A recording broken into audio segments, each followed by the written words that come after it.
बहुत समय पहले की बात है। सप्तगंधा नाम का एक रहस्यमय राज्य था, जहाँ सातों ऋतुएं एक साथ खिलखिलाती थी। इस राज्य की सीमा के उस पार था एक गुप्त जंगल, मौन वन, जहाँ कोई भी बिना अनुमति के नहीं जा सकता था। लेकिन कहते हैं कि वहाँ एक जादुई महल है, जिसकी रानी कांच की बनी हुई है। कांच की रानी।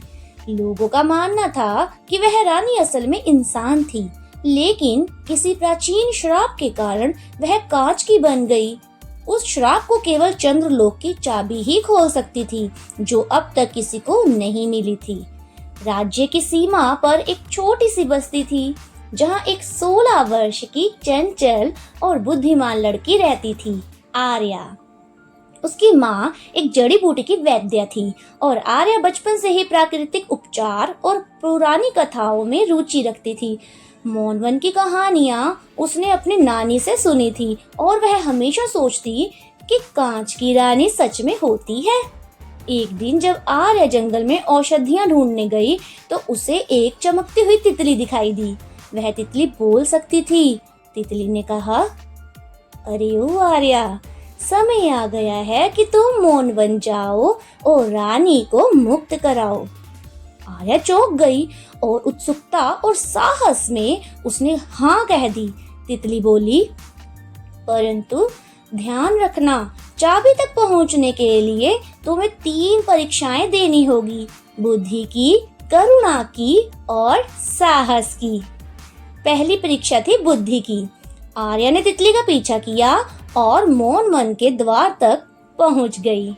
जैसे ही उसने प्रवेश किया, एक प्राचीन पत्थर का द्वार बंद हो गया। सामने एक गुफा थी।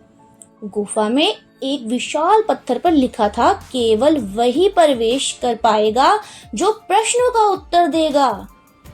ऐसी कौन सी चीज है जो जितनी बांटी जाए उतनी ही बढ़ती है? आर्या ने मुस्कुरा कर कहा, खुशी। ऐसा कौन सा फूल है जो बिना खिले भी खुशबू देता है? उसने सोचा और बोली, नेकी। ऐसी कौन सी चीज है जो दिखाई नहीं देती पर सबसे भारी होती है? आर्या ने गहरी सांस ली। गुफा ने उजाला फैलाया और वह अंदर प्रवेश कर गई। वहां एक पत्थर की किताब थी, जिस पर लिखा था, पहली परीक्षा पूरी हुई। आगे बढ़ते हुए वह एक नदी के पास पहुंची, जिसकी लहरें आग जैसी तप रही थी। एक टूटा फूटा पुल था और बीच में एक घायल अजगर पड़ा था। अजगर कांप रहा था और बोला, मुझे बचा लो, मैं एक श्रापित अभिभावक हूँ। आर्या के पास समय कम था, लेकिन उसने अपनी जड़ी बूटियां निकाली और अजगर की मरहम पट्टी की। कुछ ही समय में अजगर ठीक हो गया और उसकी चमकदार त्वचा फिर से सोने जैसी हो गई। वह एक सुंदर नागराज में बदल गया। मैं चंद्रलोक की चाबी का रक्षक था, उसने कहा। तुम्हारी करुणा ने मुझे मुक्ति दी। लो, ये दूसरी सीढ़ी है चाबी की, और जाओ। अब बारी थी तीसरी परीक्षा की। अंत में आर्या एक काले महल में पहुंच गई, जहां हवा में डर लहराता था। महल की दीवारों से डरावनी परछाइयां निकल रही थी।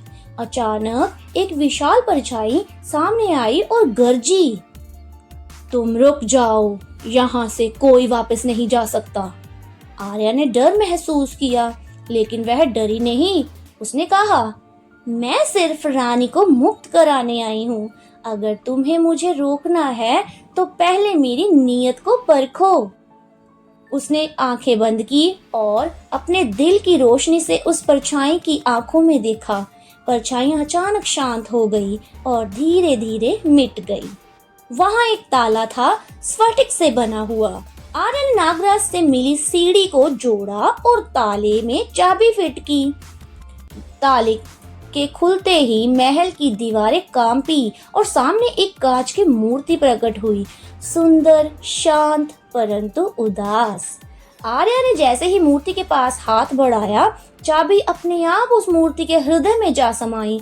एक तेज रोशनी हुई और मूर्ति में जीवन आ गया। कांच की रानी जाग उठी और बोली, तुमने श्राप को तोड़ा है आर्या। रानी ने कहा, मैं एक बार फिर से इंसान हूँ और यह सब तुम्हारी बुद्धि, करुणा और साहस की वजह से संभव हुआ है। रानी ने उसे आशीर्वाद दिया और मौन वन को एक बार फिर जीवन कर दिया। वहाँ फूल खिले, संगीत गूंजा और हर तरफ जीवन लौट आया।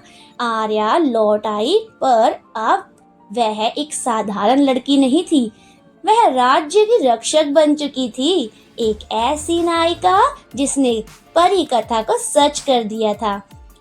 कांच की रानी ने उसे ध्रुव प्रकाश की उपाधि दी, जो अंधकार में भी रोशनी दिखाती थी। बुद्धि, करुणा और साहस, ये तीनों मिल जाएं तो सबसे कठिन श्राप भी टूट सकता है।